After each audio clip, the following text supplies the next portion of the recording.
a regular thing. I'd say at least once a month. And I think it's something that we both kind of, when we first chatted, we was talking about True Grit, and obviously we sidebarred just into retro wrestling kind of thing. And I think it's something that we clicked on, where 97 for both of us was just deemed as God level.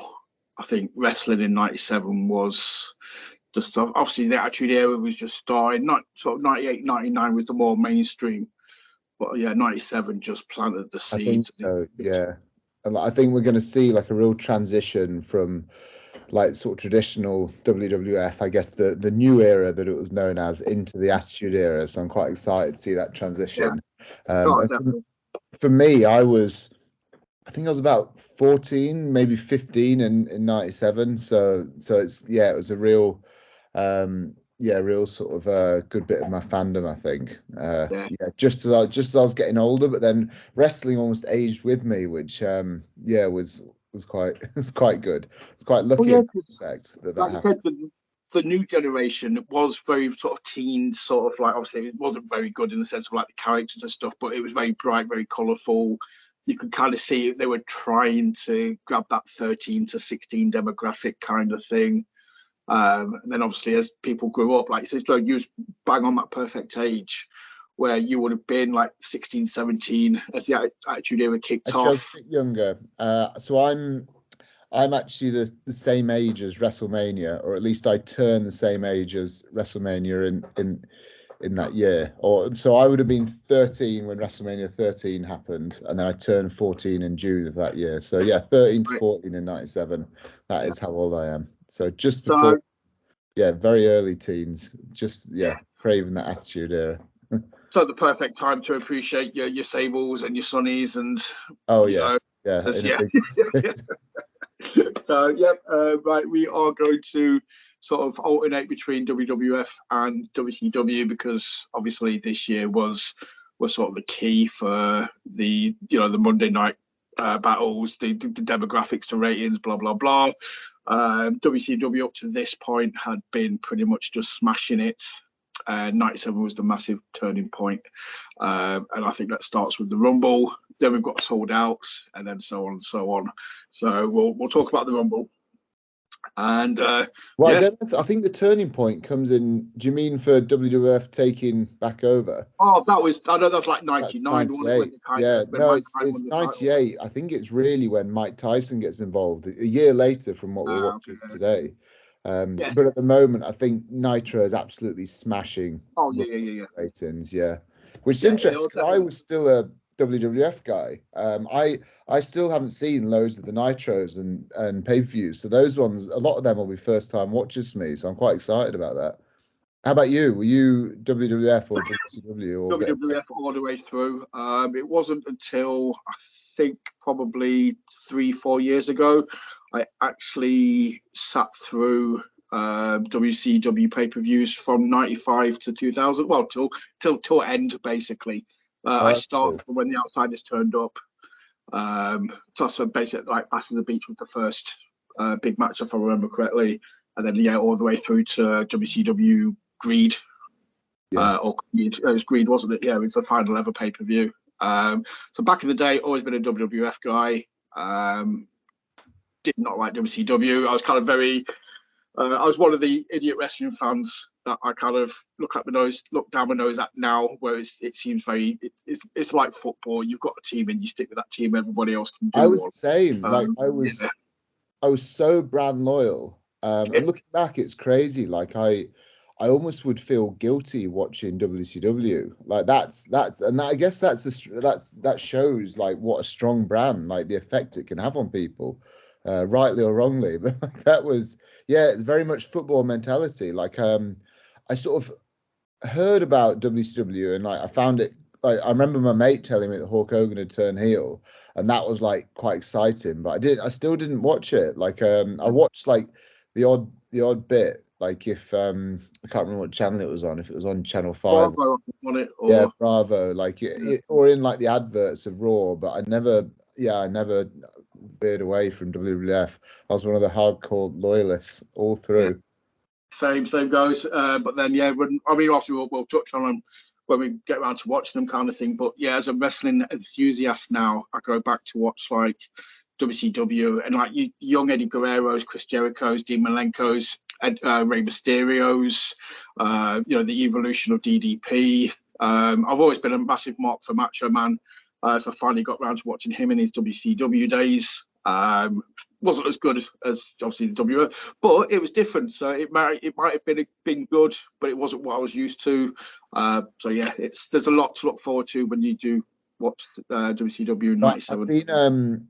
So I guess over the last few years, I've watched all the Raws and Nitros up until this point. So it was actually really convenient starting point for us to do 97, because I just actually got the last thing I watched was Royal Rumble 97, and so I have caught up with a lot of the Raws and Nitros, and the Nitros are better than Raws. Like I was like, wow, why didn't I see this when I was younger? Like I find myself getting a bit bored sometimes with the Raws, but the Nitros, I'm like, also I have seen the Raws and I haven't seen the Nitros, so maybe there's an element of some of it's new to me, but I sometimes I'm like, oh, I just want to watch another Nitro. I don't really want to watch the Raw in between. Forcing yourself to do it, but yeah, definitely. And the ratings don't lie. They were so far ahead of the ratings for a reason. You know what I mean? They had that amazing mid-card talent, and then you had kind of like your known faces in the main event selling the tickets, kind of thing. And it worked. It worked very well for a couple of years, but then obviously got very stale and very old, and they just weren't able to rehash it or freshen it up at any point, which is then when obviously it flipped. Yeah. So right, we get on to, so we're talking about Royal Rumble 97 today. Yeah, it was, if memory serves me right, I think they mentioned it a few times. I'm pretty certain it's in the Lone Star State. It's in San Antonio, Texas. Obviously the hometown of the Heartbreak Kid. Yes, which so it's all about Shawn Michaels, really, and it's quite interesting because going into this, they'd had Survivor Series 96, where the crowd in New York had really turned on Shawn Michaels and they got behind Sid. And I think this, I remember that. Just this was like, shocked. It felt like it was, they were really trying to like babyface Shawn Michaels. And they presented him slightly differently as well, which you can tell from the opening credits. Like he's presented as, he's not a boy anymore, he's becoming a man, and he's a bit more, his character is like more of a serious hometown hero rather than the sort of boy toy. And they really big up the fact he's from there, and the connection to Jose Lothario and all the stuff with Jose's family leading up to it, and Sid, and they really like heel up Sid as well. So that was, it's quite interesting that. He's got a beard now. He's a man. Yeah, beard. Even that, and I bet that was by design. I bet they did that on purpose, because they were like, okay, the boyhood dream is that's sort of done, and now we're going to change up your character to be a serious, which is kind of crazy for Shawn Michaels, because it doesn't really suit him, like sort of white meat serious babyface. And I guess that's why they change it later in the year. I'm excited to when we get to that point, but right now, his character is almost possibly the most sort of like generic of his characters, really, in this sort of era. He's a hometown hero. And you can see that in the opening credits. Well, obviously we're kind of teasing at what's to come later on in the year, and a part of that was in the first match against Goldie. You had Hunter, Hearst, Helmsley. Before he became Triple H, you had the Blue Blood. Yeah, and there's so many big names on this, and we'll see this in the Rumble. But to start off with Triple H, who, and I think he's coming off. He had a bit of a sort of, I guess, hiatus from the sort of top, or sort of like mid to top spot, because of the curtain call, which had happened like mid 96, and it wasn't really till the end of 96 when he finally, they sort of forgave him and they gave him the Intercontinental belt title, and this is just the beginning of his run, really, and he's against Goldust, who strangely is babyface. He's only recently turned babyface. Quite so I've seen the Raws before this, and it's quite very dated and not very PC the way they turn in babyface. They essentially Triple H, or Hunter Helmsley, hits on Marlena because he's like a bit of a womanizer, back then. That's part of his character. And then Jerry Lawler gets involved, and he's essentially like, "Why do you care? You're gay." Like, that's essentially the story. But they never actually say it, and they just have this. And I think they do it in the build up in the beginning of this match. Like, Jerry Lawler's going, "You are, aren't you? You are, aren't you?" And then they don't show up on Raw. He goes, "You're queer, aren't you?" And it's like, oh my God, like, how did they show this? Like, this is so dated. And then he's babyface because he says, "No, I'm not gay." And that's like, you've been heel all year because you're gay, and now you've come out as straight. Like, people are meant to like you. That's the essence of what they're doing here. And I remember as a kid being confused by this, and I'm like, I meant to cheer Goldust now, but he's like been like mean all year, and now like, and I didn't get it. I didn't get it then. And it's it's very strange, and I felt I thought it was a bad choice to have as a first match. Like, it was good because it was a solid like match, I guess, to have an opening. They're both decent wrestlers, but I just don't think Goldust was established enough as a babyface at this point, and you could tell with the crowd, like, they're a bit like, "Oh, we don't really get this." And it might be in Texas as well. You can imagine Texas being a bit like, "Are we going to cheer for Goldust?" Like, they don't really. Yeah, it's quiet, the match. It's I think they might have risked it because obviously Dusty is or Dustin, sorry, is, I'm pretty certain he's from Texas, isn't he? He's a Texas homeboy as well. That's kind of. true, but they don't. But the character Goldust is from Hollywood, and they announced it from Hollywood. So you'd have to be a very knowledgeable wrestling fan to know that Goldust was Dustin Runnels from Texas, and I think the majority of those 60,000 fans probably don't know that. So obviously wrestling before the internet, wrestling before everything was commonly sort of known. We can't presume that the people would know what we know, kind of thing. Yeah. So and I don't think, and a little, so the attendance for this was 60,000, but one of the facts I read up on, 13,000 were free tickets given away. And I think the tickets were ultra cheap as well. They were practically given, because I don't think San Antonio is like, I don't think it's that well off there. I could be wrong on that, but I think that they're because they had such a big dome to fill, they sold ultra cheap and they gave away loads of free tickets. Wow. But that also means that you've probably got a lot more casual fans there, because a higher attendance and cheap tickets, people just go, "Oh, let's just go watch the wrestling." Yeah, no, definitely. Yeah, so obviously that equals less informed, less actual caring as well. You know, it would take a lot for them to make a noise to get that reaction, kind of thing. So yeah, definitely this kind of match, it's not gonna, get the ball rolling.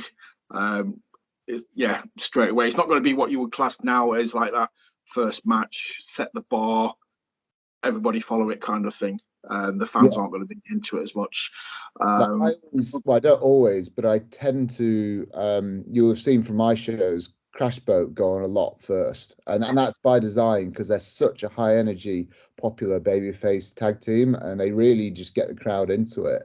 And I'm just, they're like my go-to opening matches, because they're so good, and I'm confident I don't have to worry about the first match like bringing people in. Yeah. Well, we'll when we get to the match that I think then should have been the first match, we'll state that this should have been the first match, because I think there's a clear shot, obvious choice. You know, I think I know which one you mean, but we'll get to that. But yeah, overall, like you sort of said, the story behind the match was very confusing, sort of so 90s, so carbon dated. But the match itself was good. Both guys could work. Obviously, you had Goldust working Hunter's leg sort of throughout the match. And they kind of gave it an edge as well, where the ref just let a lot of stuff go. I mean, you had Goldie using the steel steps at times. There's a lot of stuff going on outside.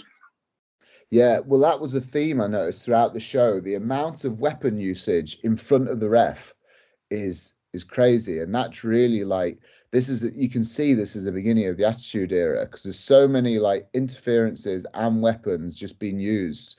And this was like the first match, and it's crazy. Like they're using steps, and I think they were using other stuff in there as well. But yeah, I noticed that as well, and I thought interesting again. We said it because to me it did feel a bit heelish because of the character Goldust being new to being babyface, but even the way that it was very back and forth, which I quite like a back and forth match, but it's not your traditional sort of wrestling match where you've got a babyface shine and then a heel heat, and usually you would have the heel working the leg. That's usually if you think of guys like Ric Flair and I guess it's usually heel. I guess Bret did as well as a babyface, but it's usually a heel that would be doing that. So definitely giving off mixed messages in this match. But obviously, shenanigans. Obviously, Hunter Hearst Helmsley pre-China was accompanied by Curtis Hughes. I want to say, yep. Curtis Hughes. I was second guessing the name, but yeah, of course it's Curtis Hughes. So you kind of obviously planted the seeds. I think they kind of had an idea for him to have backup, but obviously Curtis didn't click. So then obviously Jody came in later. So again, it's all China comes in within the next month. We'll find out. But yeah, he was used very. One thing I found very funny. He's still feuding with Goldust at the time because I can remember on her debut, her just ragdolling Marlena. Yeah. So it's still joined. Yeah, it's very soon. Oh yeah, I think we'll get to this. WrestleMania 13, they have a mixed tag match. Yeah, so we will get to that. So it's going to happen in between now and April or March, whenever WrestleMania was this year. But one thing I did find funny is Vince doesn't he pretends like he doesn't recognize Mr. Hughes when he comes out, and he's like, who is that? Is that Curtis Hughes? And JR's just like, yeah, Vince, it's Mr. Hughes. It's like, yeah, we know him. He's wrestled here before. I do miss Vince on commentary though. The kind of obviously before the curtains dropped and everybody knew he was the owner kind of thing. You just kind of imagine he came across as an idiot sometimes, just like his lack of knowledge on stuff. And you look back at the product as well, which is hilarious. I was going to ask actually, what do you make of the 3-man team, Jerry Lawler? I like it. I was always fond of that commentary. And I don't know if that's nostalgia, but I view that as like a real strong team from I guess from like my young teens. So maybe I'm biased and nostalgia, but I do. It's quite funny watching it. Oh, a little tip I've got from you. I think this is right. This is the first time JR ever wore a cowboy hat. And the only reason he wore it was because it was in San Antonio, Texas, like a cowboy country. And he didn't want to do it. He thought it was silly. And he apparently kicked up a huge fuss. And in the end, Vince was like, you've got to do it. We're in Texas. You've got to wear the cowboy hat. King's got a crown. You need to have something. Vince wasn't wearing a hat on Hearst, but yeah. The hair's beautiful. That's why Vince would never mess with the hair. That's why. But then obviously it became like JR's staple, and he obviously, I assume he loved it later on, but I just find that funny that you can sort of see on his face like he's a bit pissed off when it first opens up. And I was like, is that because of the hat? I think JR throughout '97 has different periods of just legitimately being pissed off at certain things and within commentary. I think if I remember correctly, he goes off on JR and Vince on one of the pay-per-views for just basically picking on him. Yeah. Although that's also by design with the storyline. So this is just coming off a rather disappointing JR heel run. So we see them in the Rumble, one of them only briefly, but Fake Razor and Fake Diesel. JR brought them in, like to sort of say, I've got Diesel and Razor, and then it was like a fight against WCW. Really bizarre storyline in hindsight. I thought it was bizarre at the time when I watched it, like as a kid. It didn't make sense to me at all. But I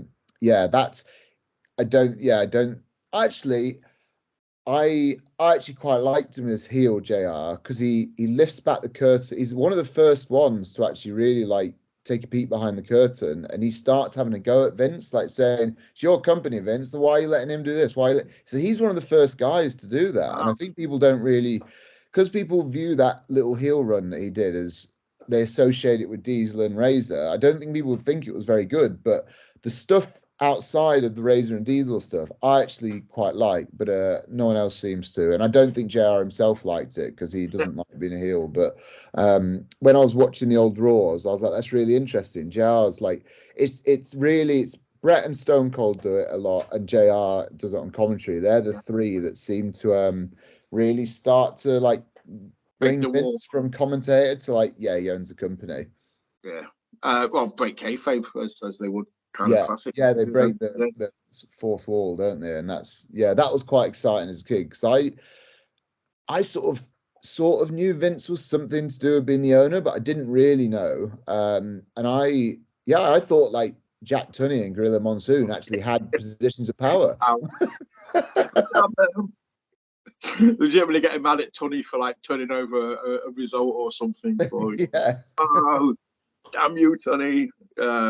So yeah, this match obviously it was a solid match. Like I said, I think placed wrong on the card, questionable psychology, and the whole Goldust is a good guy now because we know he's not gay.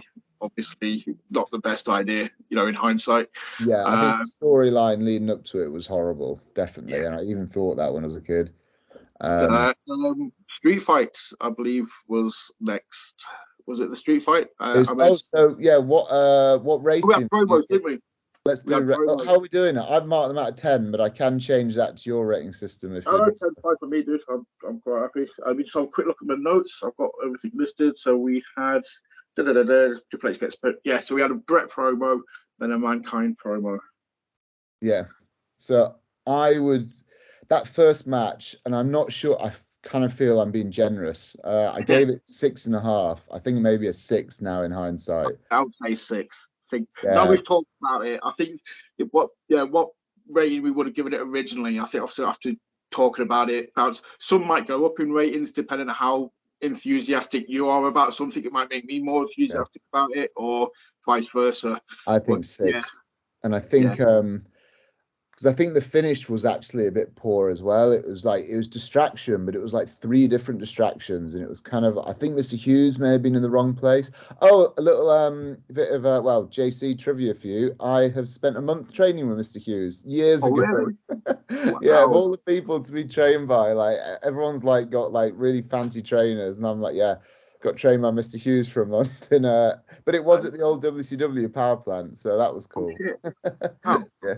But he was the trainer there for a bit, and it wasn't WCW when I went there, because WCW had closed. It must have been like 2003, 4. I went there to train Mr. Hughes, but that was so it's always funny seeing him on TV, because he was the biggest. Like, he used to big himself up loads. Like he used to go. Do you remember like when he burnt down or he melted down Undertaker's urn into a gold chain? He did that. Yeah, he used to talk about that. Like, he was like, "Listen, see, I feuded with the Undertakers. You got to listen to me. I melted down his urn." And like, he'd say it like it was serious. So it's really funny when I see him doing something shit as well, because I'm like, yeah, you weren't that big a deal. Well, I guess he's a lot bigger deal than I was, but it's still funny to see him. He's not as high up as he thinks he is, kind of thing. Obviously, he's his own favorite person.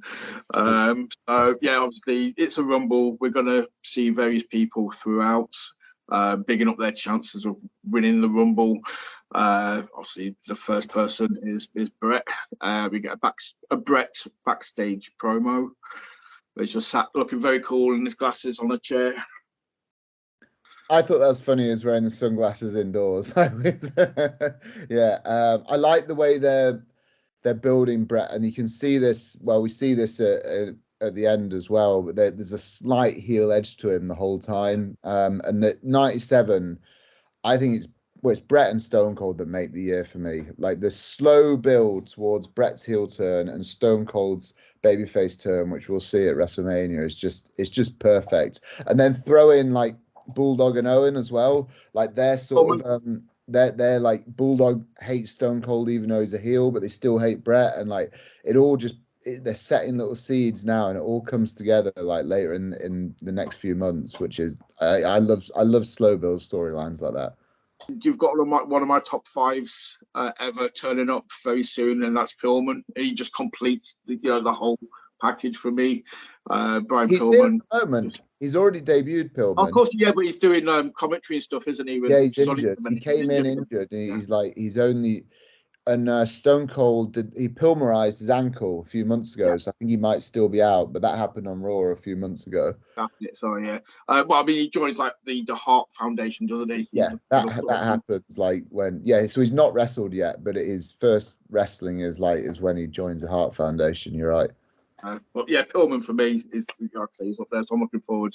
I'm just looking forward to the whole journey, and when we get to Canadian Stampede, I'm legitimately may just lose my shit on camera. It's such a good we got some real good events coming. But obviously, then we get a Mankind promo. It's still early doors for Mick Foley. He debuted in '96. He's still finding that Mankind character. He's not had that interview with JR. He's not had the Goldust treatment yet. He's not had the interview with JR. I don't think Goldust has had that interview yet either. I don't think. No, so that's I think when he does have that interview, like his character does pick up a little bit. So at the moment, his only reason for being a babyface is because he's not gay anymore. Right. Fair enough. Sorry, but I presumed he'd already had it. But that would make sense if he had, but no, it doesn't make sense. Wrestling '97. A little thing that I found interesting when I looked at the full card for this. So what we didn't see is the free-for-all match.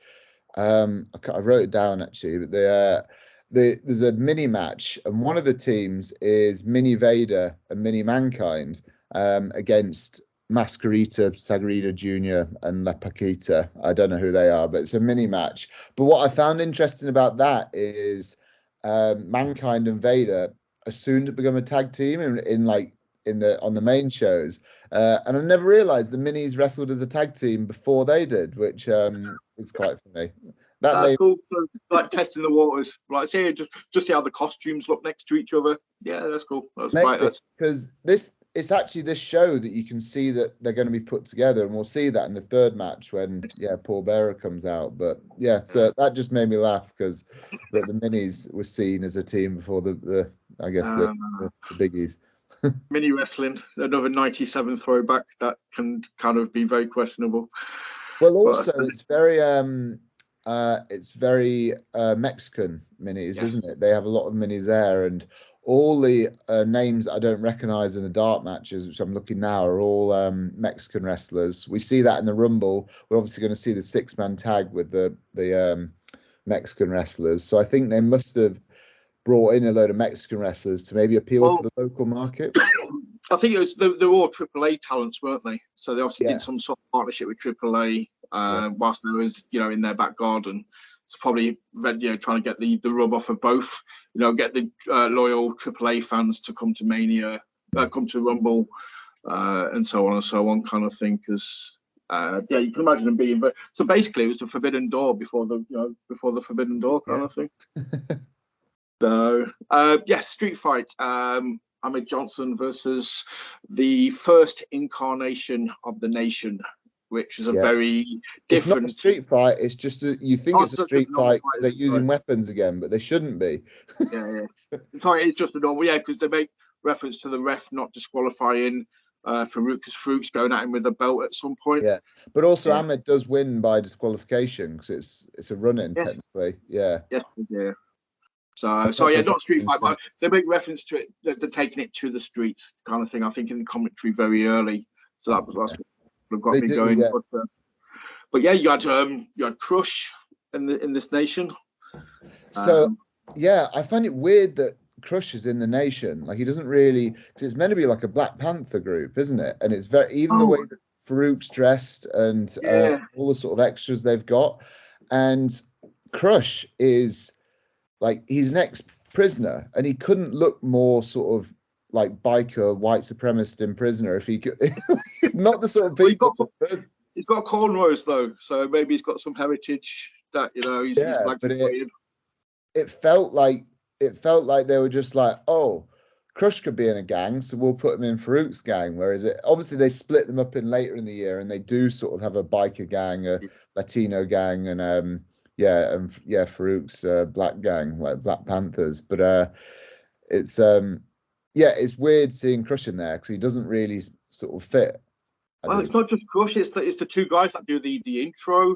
So I might be mistaken whether it's really bright lighting and stuff, but that's two skinny white guys who. Yeah, it's PG-13, isn't it? The tag team from ECW. Yeah. I actually think they do fit. Like, obviously they're white, but I at least they sort of come out rapping, and then for me it's like Crush is just the way he looks and like he's a biker that doesn't fit.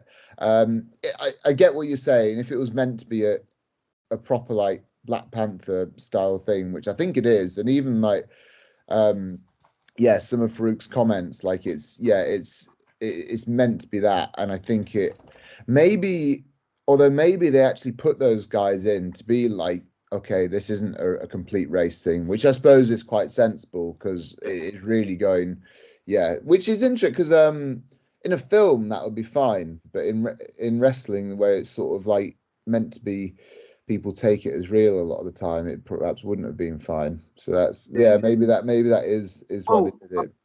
I'm just flashing forward in years when Owen Hart joined the Nation in like '99 or something, and people question that. It's like, well, yeah, but if you go back and look at the original incarnation of the Nation, it's not an issue, kind of thing.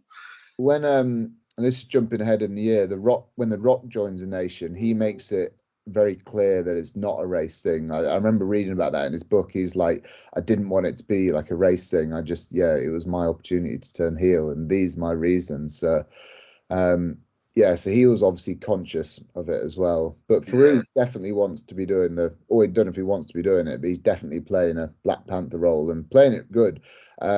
I really like Farouk, especially this era. Like, he seems like just so like tough and hard, and like, I love the way he moves around the ring. And just his burst, he's fast as well, but he's strong. It's just, he's just obviously Ron Simmons, a legend in the business. When he first turned up, they put him into that blue gladiator suit with the hat or the helmet, and it was just very quickly like, that was a bad idea. We'll just make Farouk a badass. It's like, that's it. That's what you got to do. He does seem like a badass now in the Nation. It is, even though it is a bit thrown together, it does. And they got loads of randoms with them. Like, I was like, I wonder who, because I was initially like, who's that woman? Do we recognize her? And I did, and I think she would. But then there's loads of random guys as well. There's one that we know. Did you see old D'Lo Brown in there? Yes. Yeah. Very young, he's very young, D'Lo. So in the Nation before he's officially in the Nation as well. So, yeah. Yeah, and Clarence Mason, he was only brought in as a character because of O.J. Simpson, because they brought him in the same time when the O.J. Simpson trial was going on in '95 as like a sort of like a corrupt lawyer, because that was like one. Sorry, we're going to sidebar a lot because I like talking about this stuff. I'll do it quick. Like, one crazy thing that happened in '95 when I was watching the Raws, they do a poll on Raw to see if O.J. Simpson is innocent or not, and most people think he's innocent. What's really crazy about it is Vince, as the babyface, says he's innocent, and Jerry Lawler as a heel takes the role at like, nah, he's guilty, and it's like, that's meant. I guess maybe that's what the America thought at the time. Like, they all thought O.J. Simpson was innocent. Like, but it's crazy. I was like, that's crazy. They're baby facing like O.J. Simpson might be innocent. So much stuff in hindsight is terrible from this era. Because the whole WrestleMania 12, it was the car chase, wasn't it, between Piper and Goldust? That was all from that as well. Yeah, that was a rip on OJ's car chase through Los Angeles, wasn't it, kind of thing. So, yeah, there was referencing some things. Well, they've always done it, to be fair. I think it's Vince just being Vince in it. I think, I don't know. I think it's good though. It's like they're taking stuff from other pop culture. Some of it works, some of it doesn't. But it's kind of, well, people wouldn't say this nowadays. Vince has got his finger on the pulse. I don't think he does at all. But maybe '97 he did a little bit more. Yes. I'm just going to let my dog out of this room because she's a. No, Well, she got fed up with me sidebarring into 95. That's 97. So yeah, this match, I won't dwell on it sort of too much. I think it was definitely, for me, it always amazed me. Like in hindsight, everybody talks about Ahmed Johnson being shit and he was crap, and he's got elbow pads on his knees and that kind of sort of stuff. But Not you his cannot, thighs. you can't dispute his reaction. The crowd always popped for Ahmed. Compare it to the first match. Yeah, like how big a reaction. Was this the one you thought should be on first? Yeah, I agree. It should have been. And I feel like Goldust Triple H, they should have swapped those two around and they should have brought the crowd down a bit because it's more, even the style of match, like it's a bit more sort of slow and methodical, Triple H and Goldust, whereas this is just very smash mouth. He is really careless. Did you see at the end, like when he throws a PG-13 guy, like he almost just misses everyone, and then he Pull River plunges him through the table. One of the round. Yeah, and it's just like, man, he was so clumsy, but he's so over, and I still enjoy watching him as an adult. Like, so I sort of think like he's good, but like he's not good because he's so clumsy and technically he's terrible, but he's good because I enjoy watching him. Yeah, and it looks genuine. It looks like it looks legit. I think that's part of the appeal. Obviously, the main arc on this was that it would be Ahmed's undoing. Eventually, was the kidney injury infection sort of arc. I remember reading somewhere. I think it's in JR's book actually, where Ahmed was due to get a title shot. Whether he got it or not, well, won the title was different, but they were lining him up to be #1 contender. And he just, the kidney thing just did him over, and he was never able to actually. That's because the kidney thing's already happened, but maybe it happens again. Yeah, mate. So because they were targeting it a lot during this match. They kept going for his kidney. He's just come back from a kidney injury, hasn't he? But that was a legit kidney thing. And I actually, when he first came out, I was like, why was he never champion? Like he could have been, but then like the answer was because he was always injured and he wasn't reliable, and everyone hated working with him. Yeah, that as well. Quite reasons, but yeah, he looked awesome coming out. Yes, if the first match got 6, this one for me was it's still an Ahmed match. So if I'm being a critic, I want to give it a 7. Oh wow! I gave it a 5 actually. Really? I rated it more than the first match. I think it's because I enjoyed this match more because it's interesting. I gave it 5 because the finish was so weak. It was so like clumsy and all over the place. But did I enjoy it more? Yeah, maybe it should be more than 5. I mean, maybe they're both 6s, but for very different reasons. Yeah. I actually enjoyed the wrestling in the first one. It was just the crowd didn't, whereas the crowd seemed to love this one. Yeah. So actually, maybe I'll give it a 6 as well.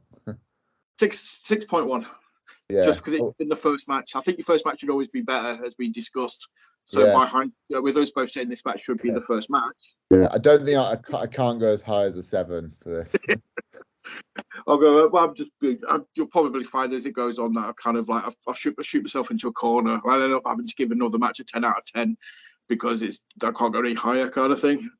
So that'll be my most extravagant rating. I'll try and be more sort of controlled on that one. I'll just start lower next time. I'll just start giving people 3s and 4s. No, was it the 6-man tag after this? No, it was Vader Undertaker next. Because I'll let you know before, I didn't actually watch the 6-man tag match. I kind of just vetoed past that, so I'll let you talk about that one. But because I just kind of thought it was the Triple H guys. We've got plenty of stuff to talk about with the WWF guys. Farooq, blah, blah, blah, blah, blah. Well, after this match, we had, before Vader Taker, then we had a Terry Funk promo. Texas born, Texas bred, Texas dead. Terry Funk. I didn't know who he was as a kid, and it's just like, wow, they really seem to be making a big deal about this old bloke. That's just what I thought when I was a kid. But obviously, he's from Texas as well, isn't he? Like maybe even from San Antonio. I'm not sure, but he's from very nearby, and he's obviously very popular there as well, and a legend in the business. That's it. He's definitely the Texas boy, the Double Cross Ranch, obviously famous landmark around Texas, obviously. So yeah, it's always fun. I'm a massive. As we talked about WWF and WCW in '97, I might throw odd references to ECW because I was always fancying myself more as an underground kind of guy, and if pushed, I would always say ECW was my favourite promotion back in the day. That's just kind of want to appear edgy and cool. It probably wasn't, but I will always say ECW. Obviously, I know Terry Funk from ECW. You know, the guy was just an absolute legend.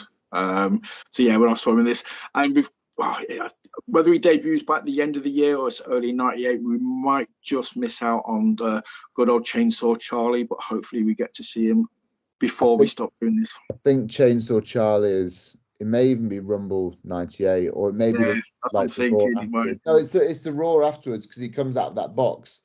Do you remember? He chainsaws out of the box, and that's in between Rumble '98, and then they have the dumpster match with New Age Outlaws at WrestleMania 14.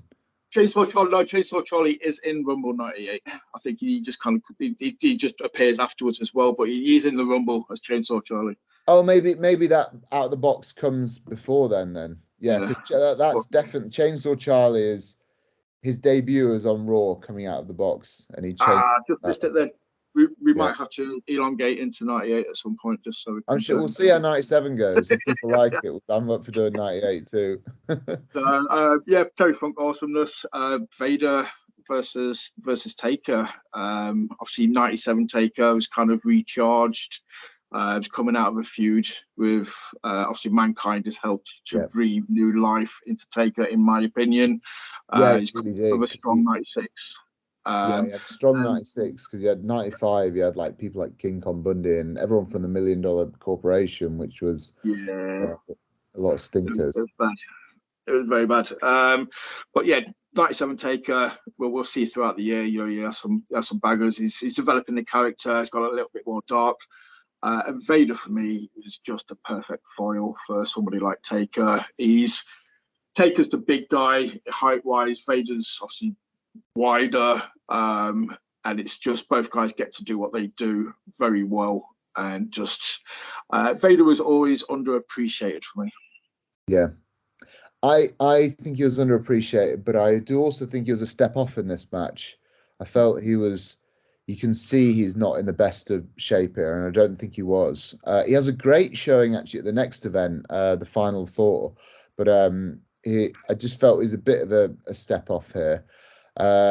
Also, I imagine he's probably not doing great mentally. I don't know if you know this, but originally he was meant to win.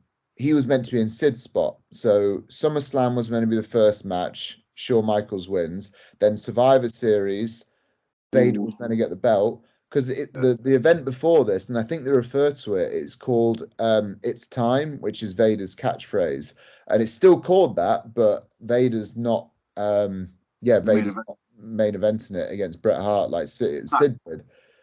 And I'm guessing that all comes from a blown spot where Shawn loses. That was Shawn politicking and said, like, I don't like working with him. I want to work with Sid. Like, that's crazy to me that someone would rather work with Sid because they think Vader's like heavy-handed and dangerous. Like, Sid seems like pretty heavy-handed and dangerous. Although I love him, Vader seems like a lot better wrestler. Well, he is a lot better wrestler. Yeah, exactly. But yeah, that's Shawn being Shawn and having a tantrum and pretty much set it in stone. But yeah, it's crazy. I'll put you on the spot here. Who do you think would have done the role better, Sid or Vader? That's a tough call, man. Because like you said, I think I don't know. It would have been nice to see Vader have the belt once, just because I think it would have given him a bit more. Vader fan. Just from like what it's difficult because we know how Sid did it, but if Vader, do you think Vader would have done that better than Sid? I think Sid does it really well, like the whole thing, this whole little bit from Survivor Series to Rumble. And as you said, the reaction that Sid got in New York was unprecedented. In fairness, I remember it, and I can remember physically being shocked watching the pay-per-view and just being like, shit. You know, they're cheering Sid over Shawn. Yeah, and Vader might have got that in New York as well because they like Yeah. that tough character. I think they just didn't like Shawn because he's not sort of like tough big guy like Sid, or I can imagine they would like Vader as well.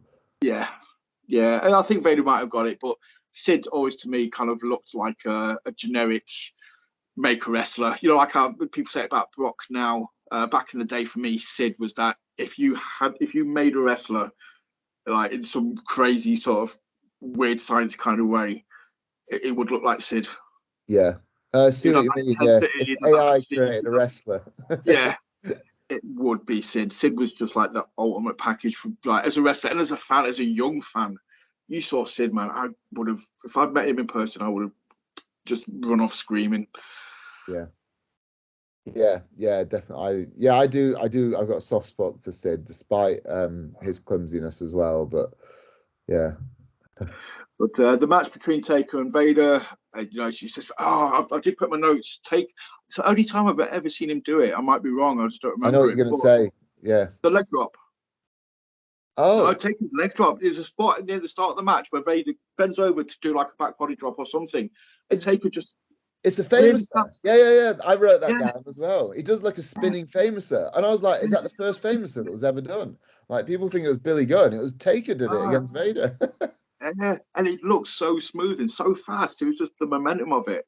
It's one of the best famousers I've ever seen, and he does like a spinning into it as well, rather than going side on. He goes straight on and turns midair. I thought that was cool, and I thought it was cool when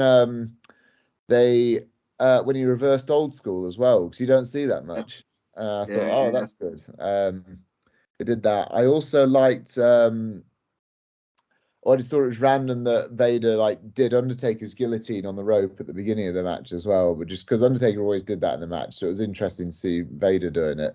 So no, I thought that was cool. I did think Vader looked a bit slow. I liked JR mentioning how badly Undertaker does at Rumbles, which I thought was a bit random. Like they even talk about Rumble. They don't mention him, but they mention Royal Rumble '93, and that was when Giant Gonzalez came out and just like decimated Undertaker. And I was just like, oh, that's cool. They're making reference to that because usually they don't sort of acknowledge stuff like that. It's acknowledging a weakness, isn't it? Which they say they generally sort of don't do. Great at WrestleMania, but terrible at Rumbles, apart from the one that he won. But we had an absolute banger with Shawn Michaels, ironically, kind of thing. But yeah, this match, it ticked the boxes. I think, as you sort of say, I think Vader would have been in a very, very dark place around about now mentally. He's probably second guessing everything he does. You know, he's pissed off at the world. You know, he's had this. He thought he was getting this spot. He's had a spot taken away from him. And I mean, it's not a bad, you know, plan B. You know, you're feuding with Undertaker. You know, there's a lot of guys would have given the left leg to be in that match. Yeah. Oh, Vader goes over as well, like which is thanks to a high spot by Paul Bearer. Yeah, and third interference finish in a row, which I thought was terrible. It's very. I mean, we'll see more and more of that as it goes through. I mean, it's what the Attitude Era and what WCW '97 was synonymous for. I think you very rarely saw, you know, Raws or Nitros end in clean finishes.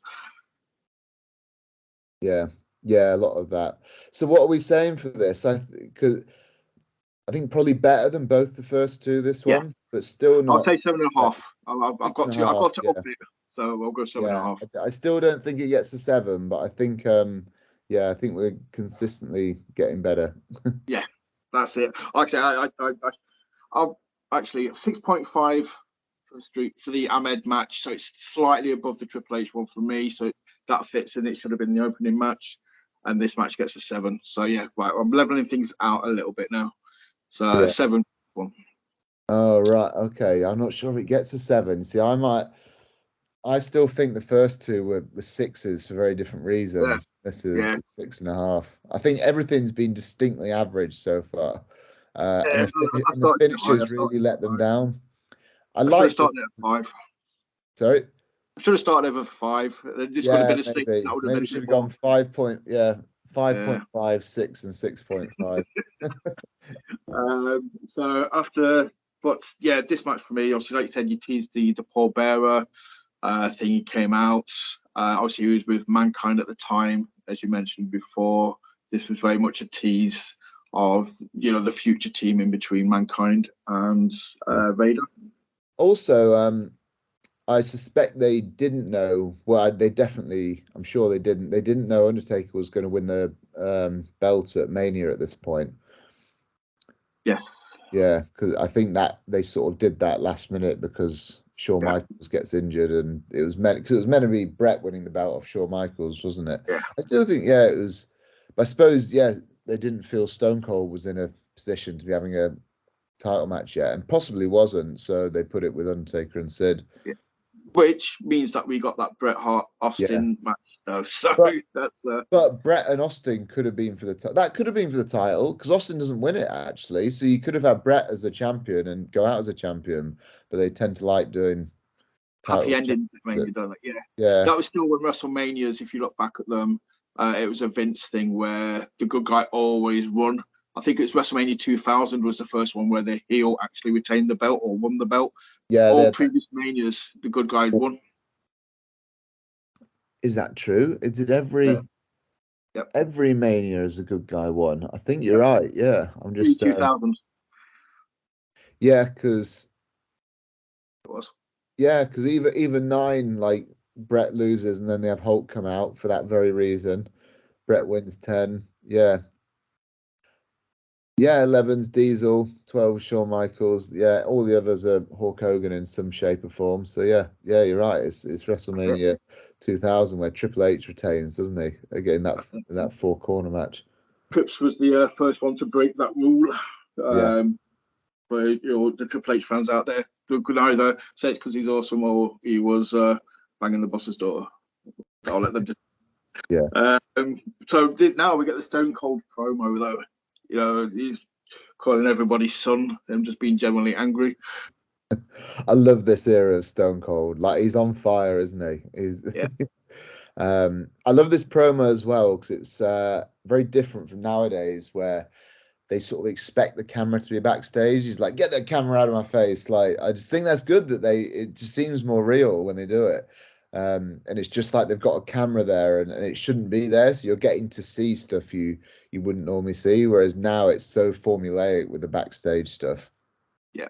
And after that, we had a British Bulldog rocking the double denim, walking into the arena. And that famous clip. And I didn't realize it was from this Royal Rumble until I watched it again recently, and then obviously I've seen it again now. But that bizarre, I've seen it loads where he goes, "'Cause I'm bizarre." That weird, weird little saying that he says, and I never realized it was from Royal Rumble '97. There it is, which is strange as well because bizarre is like Goldust's word, so it's weird that he's even saying it. It's kind of a copyright infringement or gimmick infringement, definitely at that point. Yeah. So, do you want to quickly discuss the 6-man tag, or shall we just go to the Rumble? Yeah. So I would actually, you didn't watch it, but you didn't miss much. I gave that a 4 out of 10. So was it? The crowd were dead. Hector Garza. So he was in WCW. It's like, he's by far the best wrestler in this. He's really good. Everyone else is blowing spots all over the place. Oh, what's his name? There's a kid in WWE. I don't know if he's still there. We was there a few years ago. Garza, Angel Garza. Oh yeah. Oh, is he related to Hector Garza? Possibly. I'm thinking. I'll just go with the surname. I think he might have been. Yeah, I'm sure they've made reference to a Hector Garza. I just never obviously made the connection, and I've never watched that match. I don't think so. Yeah, I've never heard. Yeah, I don't know much about Hector Garza. Like, other than I always used to say his name when I was a kid. I just liked his name when I was a kid. I used to go Hector Garza, and I sort of still remember that now. But I can never even really remember like watching him. But I just like the name. I obviously did watch him because I watched this when I was a kid. But he's by far the best. Everyone else in this is pretty. They're blowing spots all over the place. The finish is terrible. It's Oh, that one of the old guy in there, I think it was Pero Aguero is his name. He does a double stomp. He misses the double stomp. JR's like, he didn't quite get all of that one, so he just does an elbow drop and he wins it. And it's just, there's so many little blown spots like that. And I think there is a lot of that in Lucha Libre. Like they just, yeah, there's a lot of blown spots. But my notes were impressive but messy match, and that could be a lot of luchas. The little tidbit we get from JR, Lou Thez got beat by Kanek. Kanek is in this match. I was like, where did that come from? He's like, JR's like, well, Kanek, he's a real veteran. In fact, he beat Lou Thez like 20 years ago. And I was like, really? It must have been an old Lou Thez that he beat, but it was, I didn't expect that. Wow, that's like, yeah, I think I remember I was talking to, I was watching it was all about like Paul Bearer, and it's kind of like one of those things where you're surprised by just how long he's been around, and he worked with talent in like the late 70s and early 80s or something. He's been around for that long, you just don't realise. Oh, Paul Bearer 70s, yeah, because he's not quite Paul Bearer, old. sorry, not Paul Bearer, Paul Heyman.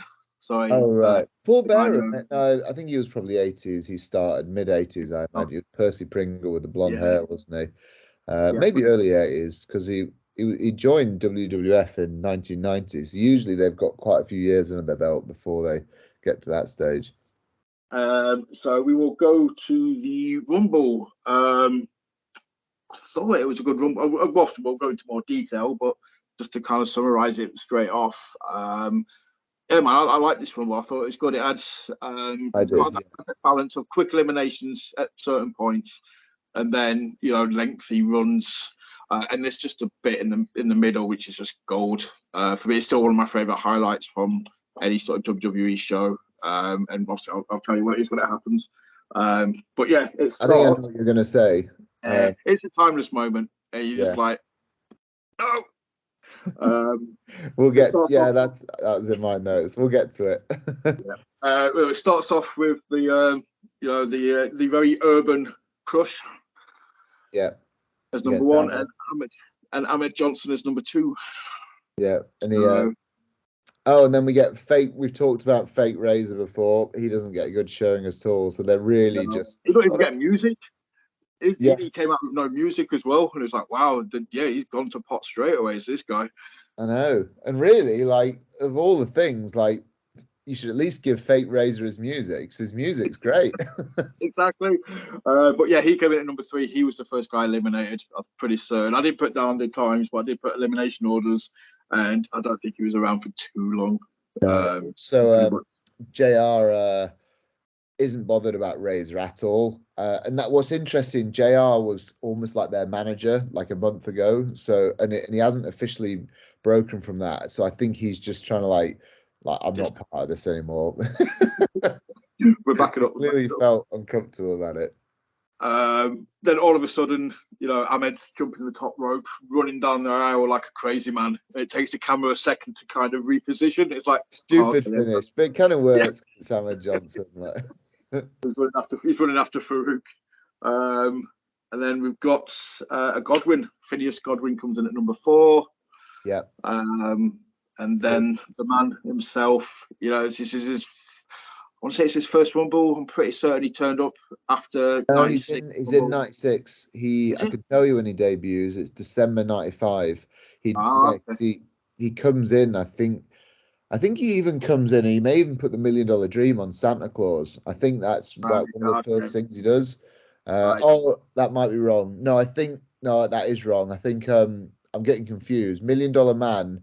He brings in 2 characters around the same time. One is Ringmaster, and one is like an evil Santa Claus. Obviously, Stone Cold did a bit better than the evil Santa Claus. Just a little bit more lovable. I associate.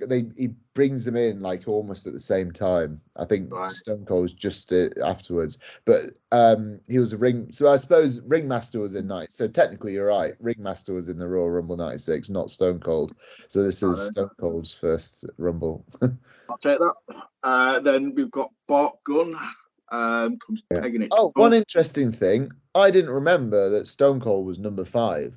Like that's only 2 places off Yeah. like Ric Flair when he had his legendary win at number 3. Although it's only 90 seconds this one, so maybe it doesn't count. But no one ever talks about like Stone Cold 1 from number 5. I thought that's a real Iron Man trait, but no one gives him a Iron Man kudos. No, yeah, I think because obviously the questionability of he won it, but he didn't win it. But Yeah, yeah, and I it's think 90 seconds, maybe so kind of besmirched the legacy of it a little bit. it does. So yeah, Bart Gunn comes out, gets eliminated. Oh, Godwin goes. So we got Crush goes, then Godwin goes. The first of many by Stone Cold. The effort Stone Cold, the amount of people Austin eliminates in this Rumble is mental for that time period. Yeah, I can actually I'm on the Wikipedia page now, so let's yeah.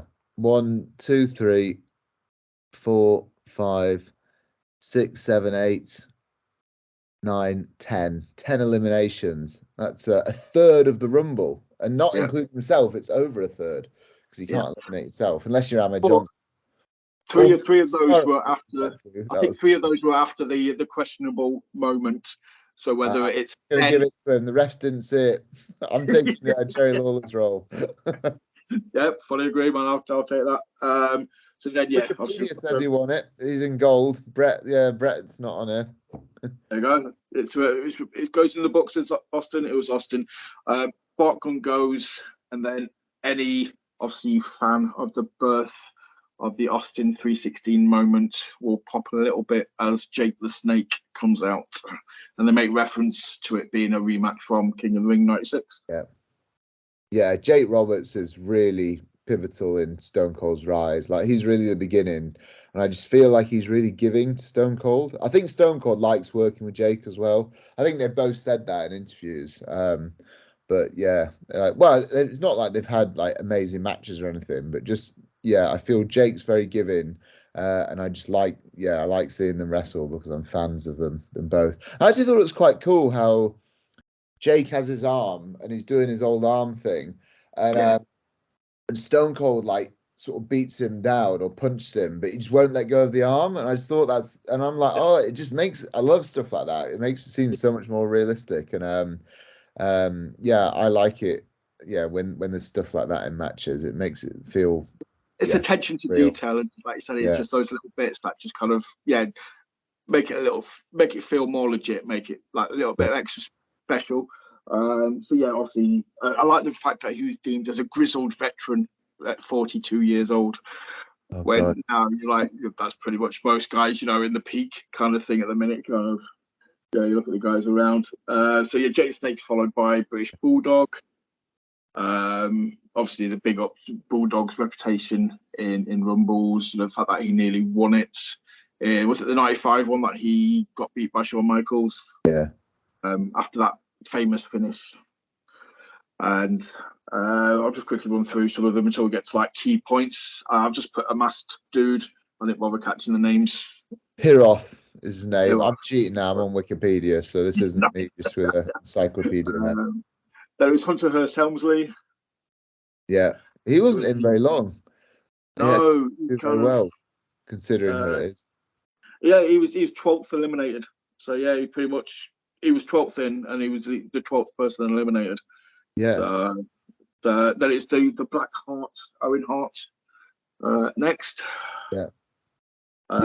Next Bulldog, which that was really I liked I liked this whole thing because they were teasing a split between those two for ages, and then eventually when they finally split, Bret's like, "No, we're family, don't split," and the Heart Foundation is creating is like a real swerve. I like that.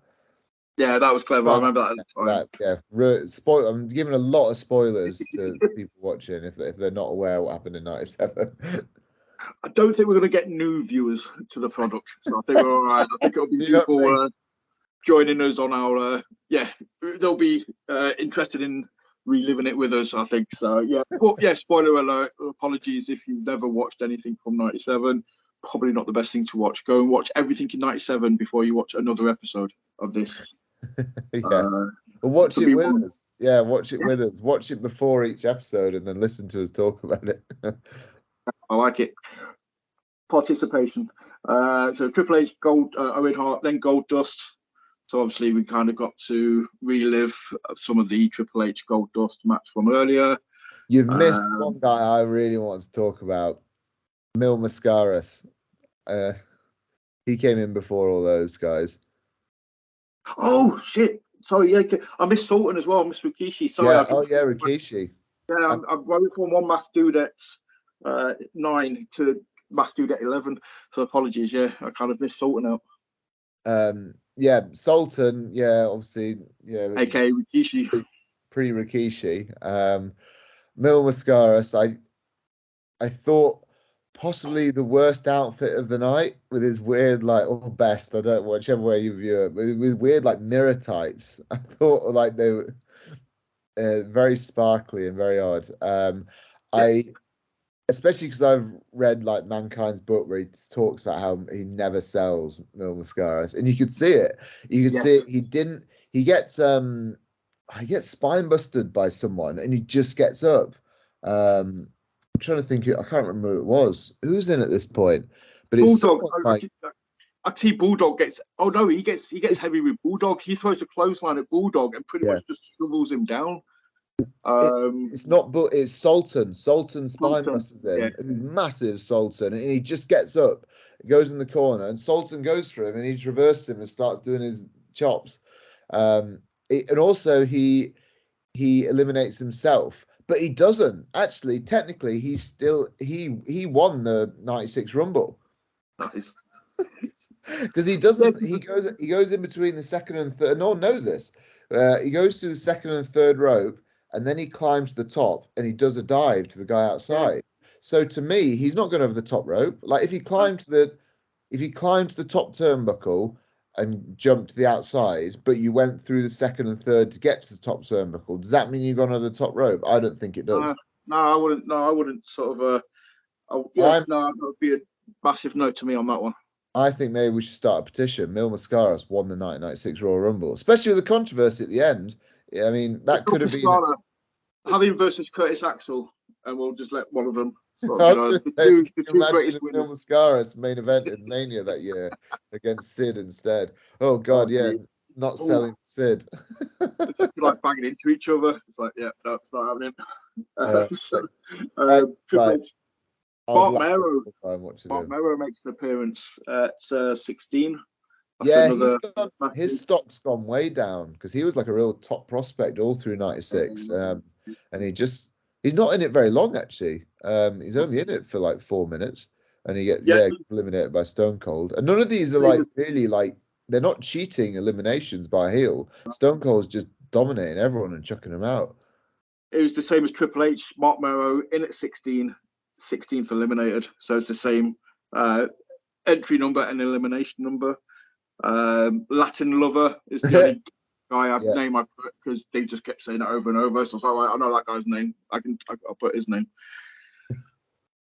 After that, we had Farooq, Savio Vega.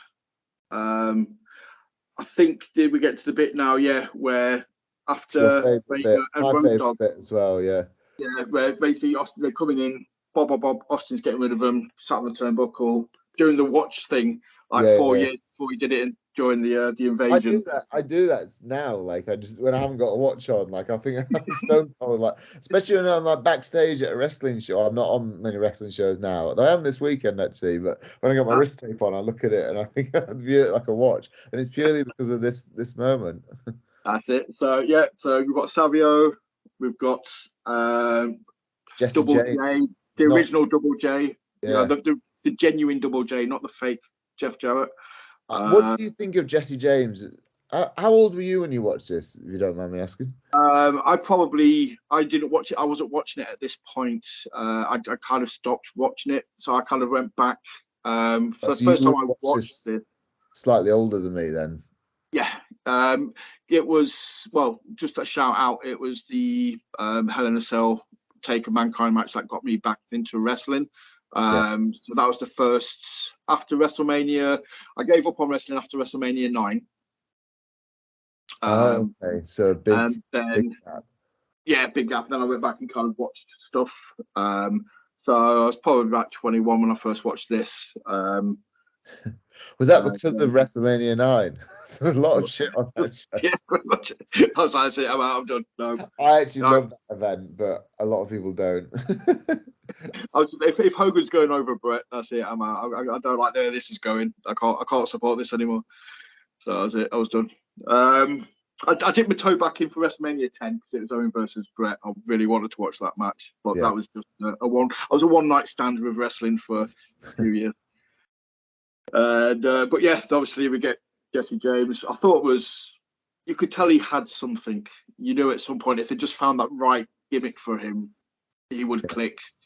I really disliked Jesse James at this point, and he was a babyface, but I just didn't like him. Like I just thought he looked a bit weird. Like he didn't really look like a lot of like I guess the big like massive wrestlers I quite liked at that age. I wasn't really like I'm not a fan of country music, so I guess that's more for the American audience. So it didn't really work for me when I was a kid. And even watching it now, I'm a bit like I like it because it's Road Dogg and it's like funny to see Road Dogg in his former years. But Jesse James as a character, I still think is a bit of a stinker. Yeah, no, I fully agree. Like I said, you could see if he found the right character, something would click eventually. But that does happen. That was a massive, massive no. And then obviously, he goes over. Savio's gone. Austin's in the corner doing the watch thing again. Then we get that guitar riff, and it's just like, no. Yeah, it works so well with Bret's music. Oh, do you know Stone Cold's favorite entrance theme is Bret Hart's theme as well? He said that in an interview I saw, and I was like, I like the fact that he said that because it's so iconic with Stone Cold as well, that moment and the music. Just Bret walking down the aisle.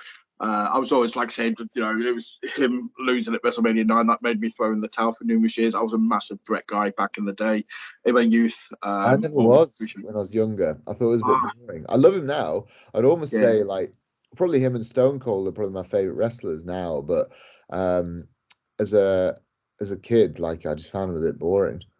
Oh no, I think I don't know. I just like I said, I've been watching it like WrestleMania 7, 8. I just remember his matches with Piper. Remember obviously the match against Bulldog at Wembley. Those kind of things. It was just I like the glasses, the hair, the jacket.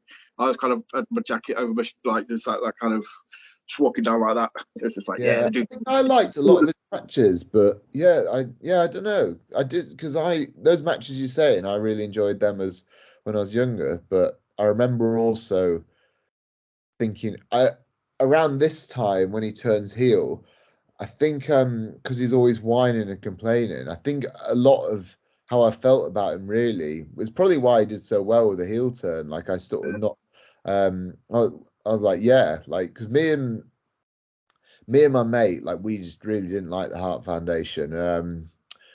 This will be this year because when we'll get to it, but I was actually there live for Stone Cold. British Bulldog versus Shawn Michaels later in the year for the European title. And me and my mate were the only ones cheering in that building when Shawn Michaels won. Everyone else was throwing rubbish. We did. Yeah, we're so unpatriotic. We're like, we don't like British Bulldog. We like Boy Toy. We like the cool kid. Yes. Yeah. Then obviously, it's just Bret. Obviously on the back of everybody remembers the WrestleMania 13 match, but they obviously had one prior to that at Survivor Series 96. So good that match, the Survivor Series one as well. Yeah. It's an absolute banger as well. So it's still very much just building from that. And then obviously it built. Jerry Lawler was in for, he did Bushwhacker. He did the Bushwhacker spot.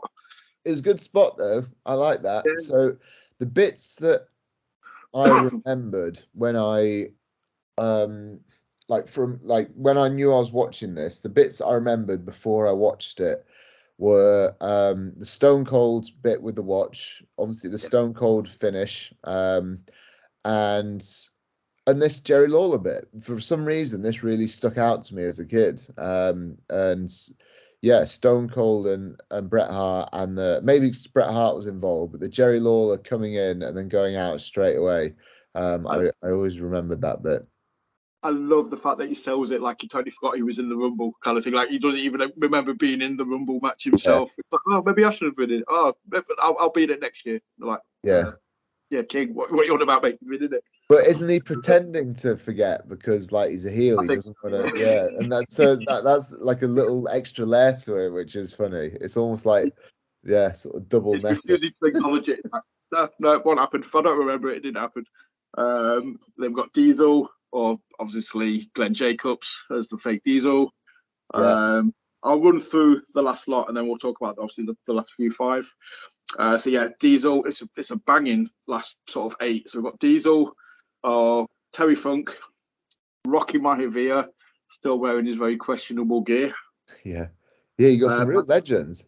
Yeah, Mankind, Flash Funk, who I like that they needed to point out that he was no relation to Terry Funk. I wrote that down. I thought that was hilarious by J, because JR's so like straight laced. He's like, no relation to Terry Funk. I thought that was brilliant.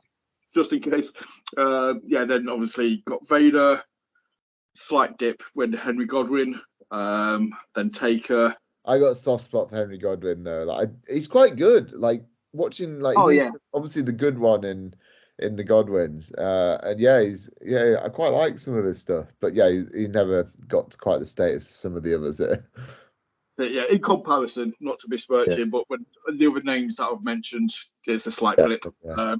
And then Taker comes in at 30. And it's just, I think we have a good 10 minutes where there's like 7 or 8 people. I pop for Undertaker and fake Diesel wrestling just because that we know that's Kane. And later in the year, in this year, we're going to see Kane. 97, yeah. Presumably, he never left the company. He just took some time off TV and then they brought him back as Kane. I imagine fake Diesel was on the house shows almost up until the point he became Kane. Yeah. Well, he's had a few counts obviously before fake Diesel. He was young. He was one of those guys, a bit like Jesse James. Like we were talking about, just finding that character, just to kind of Sultan. Look what comes for Sultan after. Yeah, there's so many. It took them a while to find their character. But you could kind of see just the fact that they kind of made out like he was bigger than Kevin Nash. Though it's like, look at that upper body development. He's in better shape than Kevin Nash at this point for sure. We can compare. We'll see. We'll see on the Nitros, but he's certainly bigger than Kevin Nash. It's just like a little throwing a bit of sand or throwing some shade at Kevin. They were quite high on him because think how Razor Ramon did. He was in for like 20 seconds. I'm on the Wikipedia page here again, and he was in for almost 18 minutes, Diesel. 17 minutes 49. Like that's apart from Bret and Stone Cold, there's no one was in that long. Yeah, it was definitely. Obviously they favoured him more than the fake Razor because that was the miles apart in shine. Fourth longest is Terry Funk. That's kind of random. Yeah. Maybe like being the Texas boy, and I think I don't know whether it's just because he does get used quite a lot over the next couple of years. Obviously, you see him feuding with Mankind. He's doing stuff backstage as well because obviously, he comes out during that Hell in a Cell match that I mentioned to try and buy Foley a few minutes. So he's obviously backstage doing stuff at a lot of shows. Mankind, Rock are the next 2 longest after that, so that makes sense. Although the next longest after that, I guess we're getting a bit like this. Is that the 6th or 7th longest? Is Piroff. Oh, really? Wow. No, in there for 10 minutes. Everyone else is just in there for a really short amount of time. That's funny. But as we mentioned, obviously people going out, bodies flying. Austin gets eliminated and then sneaks back in again and very quickly just gets rid of obviously Vader, Taker, and Bret being the technical winner because he was the last man in there. And obviously, Austin dashes him over. Yeah, and Austin is victorious. When I was younger, I thought that Diesel was a bit hard done by because even he's eliminated by Bret, so I guess technically it works. But he's actually eliminated after Undertaker and Vader. but he doesn't get to be in the final four match because it's because fake he's Diesel. not eliminated by Austin. Yeah, like it makes sense, but it's still, I still felt kind of bad for him because he was confused because Stone Cold was in there, so he wasn't really, he didn't have his guard up. Who knows? Yeah, it works. You could have done a 5-way and just put him in there, give him a bit of a rub. I mean, that would have been a terrible idea because it's fake, fake Diesel. But I remember when I was younger, I just thought it was unfair. Maybe that's why I came back as Kane, because he was like, "Oh man, he's just so mad at Undertaker for being in that final four, and he wasn't." In some multiverse out there, fake Diesel was in the Fatal Four, went on to become world champion. We never got a Kane, and we were stuck with fake Diesel for the next 20 years. He became champion. Yeah, he won that was for the belt as well. He won it, and he could have headlined Mania against Undertaker like Sid did. Yeah, exactly. If we were like a year earlier, So, but yeah, that was it. Obviously, I love a screwy finish. It made Austin look boss. It planted the seeds for the next pay-per-view. So that's what you want from one to another.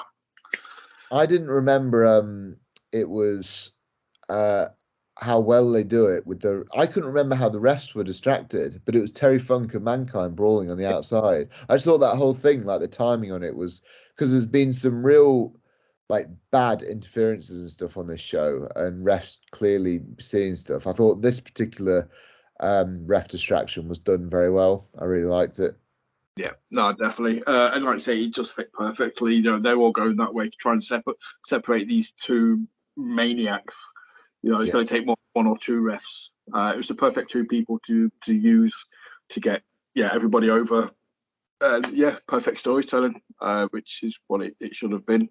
And like I say, I'm a Stone Cold guy, so I'm always happy whether it's justified or not to see him with his hands raised.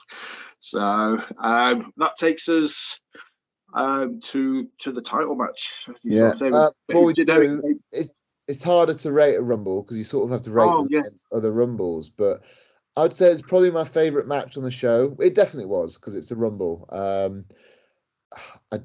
I want to say 8 because I really enjoyed it. But that's because then how do you rate other Rumbles if we're giving this an 8? But that may be a bit too high. I think it's a top 5 Rumble. I think it's arguable for this to be in any one of these top. If somebody told me this was in their top 5 Rumbles ever, I wouldn't question it. I'd be like, okay, it might not be in mine, but I think it's good enough to be in the top 5. So an 8 sounds, I'll be just for the key moments, like I said, that Austin moment, is throwing people out, that finish, we get to see Terry Funk against Mankind. It's really cool, isn't it? Yeah, the first person Rocky Maivia goes after is Austin. So it's planting we get the little things like that. Where in hindsight, it makes it a much better Rumble. Then it was still good, but I think with the hindsight, it just makes it a better Rumble. Yeah. You've even got Triple H in there as well. You got a lot of sort of big names in their heyday, which is, I guess, even Rikishi. It's certainly. Oh, you've even got people like Jake Roberts as well, and legends like that. But Mil Mascaras, legends. He is the real winner, Mil Mascaras. People don't realize that. Yeah, and Latin lover, the guy who inspired Eddie Guerrero, I'm sure.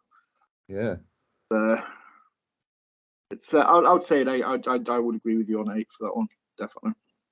Oh, Stone Cold tied the record for the most eliminations in a single Rumble with 10. I don't know what point they mean that though, because that's been broken since then, hasn't it? I think. Kane got 11. I think Braun or Roman got 13 or something. I know they kind of gave it to somebody, but I know Kane had it for a while with 11. How many did Brock get when he was in at 1 and he eliminated the first 15, right? And then Drew McIntyre came out and so he must have the record. But anyway, I think at this point it was a record. The previous record holder was Hulk Hogan, who also eliminated 10 participants in Royal Rumble 1989. Okay, so he's tied for the record. Bit useless trivia for you there. No, it's the passing of the torch of the generations, so it fits. The person who held it before him was Hogan, and also we're going into new attitude now. Yeah, and it's there you go. So Oh, main the event. beginning of the heel turn, like Bret having a tantrum, and he brings Vince into it. You see, he starts shouting at Vince at the end. I thought that was good. Yeah, that was again planting the seeds. It's all leading to that double turn at Mania, isn't it? And it's like, yeah, there we go. But yeah, I did make a note of that. I just kind of forgot to mention it. But yeah, I think you see that with a lot for Bret for this year, don't you? I think after most of his matches, monitors get smashed and stuff afterwards. The next few months, you're going to see like a lot of like whining and tantrums. And I remember, like, I already was going off. Justified. But they were justified. That was the thing. It's because you're a Bret man. I didn't think they were justified. I thought it was being whiner. Yeah, and I was like, I kind of like Stone Cold better than this guy, even though he's a heel. I liked Austin as well, but you kind of like, you looking at it like technically the dude did get screwed over, so yeah, he's just justified in kicking off. He does here, but later on he gets real whiny. Yeah, okay. I'll give you that one on that one, but this one he was justified. So we'll say that. So yeah, 8 out of 10, planting the seeds. For me, yeah, it was a banging rumble. Thoroughly enjoyed it. And then we get the main event. The generic white babyface. That is Shawn Michaels at that time. Yeah. And they put it on last, which is interesting. They did that in '96 as well. I think it's weird having the title match after the Rumble. I feel like the Rumble should main event the Royal Rumble. Yeah. I fully agree. I was going to ask you how you felt about sort of order-wise, whether the title match goes on before or after. Yeah, I think it goes on before. I've booked a few Rumble shows myself, and I always put the Rumble at the end. I think it's weird to have a title match afterwards because the Rumble is it's gonna be the biggest moment of the show is the Rumble winner. It's what you want people going home talking about as well. So you want your main event to be, the talking point. It's just such a great concept and exciting match. Old Pat Patterson came up with it, didn't he, originally? But such a good match. My phone is telling me I'm down to 10%. So we'll get to the title match. And yeah, Shawn Michaels versus Sid. You touched on it at the start, dude. I think this was very much a reaction to Shawn's heel heat from New York. They're like, right, Shawn's champ. Oh, we want Shawn to get the belt, but we want a positive reaction. We better do it, in San Antonio. Yeah. And it works. He gets a great reaction. Sid still gets a babyface reaction if you listen, actually, but he's a lot more over as a heel. I thought it was funny that he kept saying 71,000 fans are here to watch me, Shawn Michaels, and the attendance was 60,000. It was really random. He kept saying 71,000. He's got 10,000 people stashed in the locker room or something, or just all backstage. So again, yeah, it's wrestling numbers. God bless them. I never trust it until I actually read it somewhere legitimately. So it's like saying somebody's 7 foot tall when they're 6'8". Yeah. Yeah, match starts. It's just what you would expect. I love the fact that they kind of protect Sid by saying that he's doing the basics, but he's doing the basics really well. I know that, yeah. They're like, yeah, he's a bit shit at wrestling, guys, but he's so big, so it's all right. That's it. Like, he had him in a Steiner recliner at one point. He had him in the worst, a bear hug John Cena would have been proud of, kind of thing. Like there was no tension. Their Survivor Series match was a lot better than this one, I thought. I think Shawn legitimately did have flu as well. I don't think that was a gimmick because it was weird to have it as a gimmick if it was. But I think the Survivor Series match is really good. It was the best match on the card by the Rumble, I think. But it was a bit slow in times. Like there's a lot of bear hugs. Random powerbomb on the outside near the end. And Shawn kind of no-sells a little bit because he like gets in the ring and he's firing back up pretty soon afterwards. I was just like, that's a huge move. But I did notice when Sid was I always was a fan of Sid's power bombs, but they look a bit off in this one. It's like he's only dropping them from about there instead of doing like he would do it normally quite high. But I know he's protected them, but it just looked really obvious this time. Because normally I don't pick up on him doing it that much. But maybe Shawn's kicked off at him because Shawn was known for bitch at this point. Yeah, but I mean the one on the outside, I think he I think he probably had, like, he can't slam him down like he usually does. I understand that one, yeah. But there was another one. It just looks a little bit like, say, protected. But Sean's got flu. Last thing you want to be doing is banging about on you. Maybe Sean was known for being a bit of a bitch in this time, and like not. Maybe he told him to be gentle with him. And also, Sid's known for being a bit clumsy. So maybe I always get the impression that Sean quite liked working with Sid. Like, you never hear of Sean bitching about Sid in the same way that he did with Vader, and he never seems to like go like kick off like he did in the Vader matches and like go into business for himself. So yeah. And I actually think the Sid matches are better than the Vader match, which is crazy because Vader's a lot better than Sid, you'd think. But with Shawn Michaels, they've got a good dynamic. I think everything works with them visually. Obviously strength against speed. We talked about it before, kind of thing, where you've got that clash of styles and it works. And some people just bounce really well. I think it's always worked really well with Diesel. Kevin Nash as well. So and again, like, not everyone would put Kevin Nash on their workhorse race. No, but Sean and Bret did as well the previous year. I think it might be 95 even. Bret pulled out some bangers from Diesel. Survivor Series 95 with the first ever table bump. That's fantastic. Probably I'd say Kevin Nash's best ever match, that one. Second, I would say, was Shawn Michaels, the hardcore match they had late the next year. But back to this one. Again, it's Shawn Michaels. You know what to expect. As obviously, I've kind of grown to love Shawn as time's gone on, and after his second run, kind of go back and watch his first run now with a bit more love. And the fact that he's not a twat anymore, I don't think, kind of makes me able to like him. So yeah, I love watching his old school Shawn matches. The way he moves around the ring is ridiculous. His selling ability, the elbow drop off the top, switching music, everything about him just screams star. I liked it. Did you understand why they used the camera at the finish? No. So at Survivor Series, Sid beat Shawn for the belt by hitting him with the camera. So that was revenge. So I like that. I thought that was nice bit of storytelling. And again, they did a ref bump for that, whereas throughout the rest of the show, they've just been using weapons willy-nilly, and it's fine. But for that one, they used psychology. Yeah, that's it. I think it was more to protect, even though he won with a little bit of a heel thing, it kind of still keeps him that face aspect kind of thing. He wasn't clocked by the referee, using the camera. Well, actually, I think they were kind of protecting Sid a bit as well, because Sid, he gets like a 3 count, doesn't he? I've been doing this a lot. I've done it as well a few times. He gets a 3 count, but the ref is down after that power bomb. Yeah. Which is unusual, because usually like you'd do that with a baby face if like a heel was going over. So I think they're protecting Sid a little bit, and the fact that he kicks out of the camera shot and then he has to do sweet chin music. I thought that was interesting.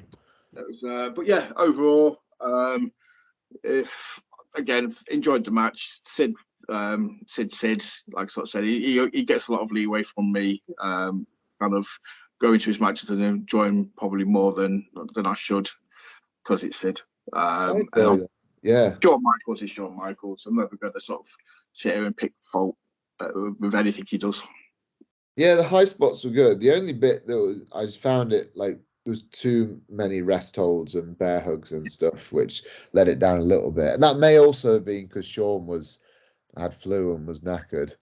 Yeah. Given our other ratings, I'd probably give this a 7, I'd say. I'm trying to go back over my revised ones. I think the highest I've given now was a 7 previously. So I would say this was a 7.5, because I've just got to, it was the best match outside of the Rumble, like you said. Yeah. So I think I'm going to take the Vader one a 7. Yeah, Vader and Undertaker 6.5. So maybe 7.5, because I feel this is definitely a clear 1 above that match. But was it only half below the Rumble? I don't know. That's it. You can only compare Rumbles to Rumbles. I think, you can only compare Rumbles to Rumbles. I think it's unfair to compare them to standalone matches. So we'll say that. It definitely wasn't an 8. Like I said, it was flawed in places, but it was still for this show. Don't forget, it's still early '97 WWF, and the crowd was so into it, which you can't say for the rest of the show. Other than the Rumble and the main event, they loved it. Everything else, they were not that bothered. Apart from Ahmed Johnson going mental, they like that. Elbow pads. We love Ahmed. I'm sure Ahmed's going to become a recurring thing while we do these shows. I might start doing we'll have to do like an Ahmed appreciation episode at some point. yeah. I found it funny. One of the signs at the end said, "Sean, keep your pants on," because actually last year at the Rumble he does take his pants off when he wins the Rumble. Not his pants, but he wears like the second layer. Yeah. Took them off, and then he started pretending to strip, like almost pulling his pants down. And his family was in the crowd, and I was like, "Yeah, he's not going to do that this year, is he?" No, he's a good boy. That like stuck out to me because it was such a weird thing to do for like a baby face to be like stripping. I imagine that would, especially '96, would have turned off a lot of the male audience. Maybe it didn't because he won the belt a couple of months later. Maybe he did a promo just afterwards, like a Goldust style, and everybody forgave him, and it was all right. Dude, I'm going to wrap it up there because my phone is blinking at me, so I don't want to get cut off unsportsmanlike. So I will. Yeah, it was the first show of '97. It was WWF coming out of the sort of '96 era. Things were starting to get better, but they were still very far from where it ends up. It's not godlike yet. No, the undercard's a bit weak, actually. Yeah. I think we've been quite generous with our points, really. Yeah. I think it was distinctly average, the undercard. Definitely. And I will learn from my mistakes, and I will probably be starting with 3s out of 10s and 4s out of 10s future. I feel we might do for Sold Out. I've never seen it, but I don't think that's very good. There's one good match. I'm looking forward to that. One good match. So we'll get that watched, and then we'll discuss that. I think with some of them we could probably cover 2 shows in one episode. Obviously with the big shows there's more to talk about. It's taken us almost 2 hours to talk about the Rumble. I know. We're still learning, we're still sort of finding our feet. We'll probably end up blitzing through them a bit more as we go forward, or we might not. We might spend even longer, who knows. So about the Raws and Nitros leading up to it a little bit more. We'll see. I'll be interested to see if hopefully people will actually listen to it, see if we get any feedback. See what they like, see what they don't like, and we can adjust accordingly. But let us know in the comments what you want to see from us, man. Because we are talking wrestling in '97. If there's anything you want us to address, or you want to talk about, let us know, and we'll talk about it and bring it up as of when it happens, I'm sure. So, dude, it has been a pleasure. The first of many episodes. It has been a genuine blast. I'm looking forward to recording future ones as well, because this is what wrestling is for me. This is, I'm getting excited. I'm talking about it. And it's I was quite excited for the podcast tonight. I was like, I'm genuinely excited to talk about Rumble '97. It's such a niche thing we're doing, but I really like it. Talking about an event in January. Like, if someone did that, like in anything else, I'd think they were mental. If someone was like, I'm talking about a football match from 1997, I'd be like, why are you doing that? And that's, but to me, like, I guess, people probably think this is mental, but I enjoy it. It is what it is. We love it. We embrace it. And you said you've got something coming up this weekend. Just if you want to quickly plug that. Oh yeah, for PW4U, my one of only 3 matches where I'm actually wrestling this year. But we are, myself and Wing Commander Nash are against Synergy, who they're not actually called Synergy at PW4U. They're called Super Athletes, but I think a lot of fans will know them as Synergy. A really, really good tag team for Future Shock and lots of other places. Really good to work with. But that should be a lot of fun, and it's for the PW4U Yeah, tag team belts. So I'm really Sweet. being yeah, back in the thick of it. Back in the title hunt. So, dude, obviously, if you want to plug True Grit's socials, your socials, where people can keep an eye on you, see if you win the tag titles. Yeah, True Grit Wrestle on all socials, Facebook, Twitter, and Instagram. And you heard it here first. Our new website, which I'm going to be dropping tomorrow, www.truegritwrestling.com. And that's where we're going to be selling all our tickets from now on as well, which is also why, much to me, if I had any hair pulling it out, there's been a slight delay with the York tickets, but they're going to go out tomorrow. Well, it won't be tomorrow when people see this, but hopefully they'll already be out. All right, sweet. So, yeah.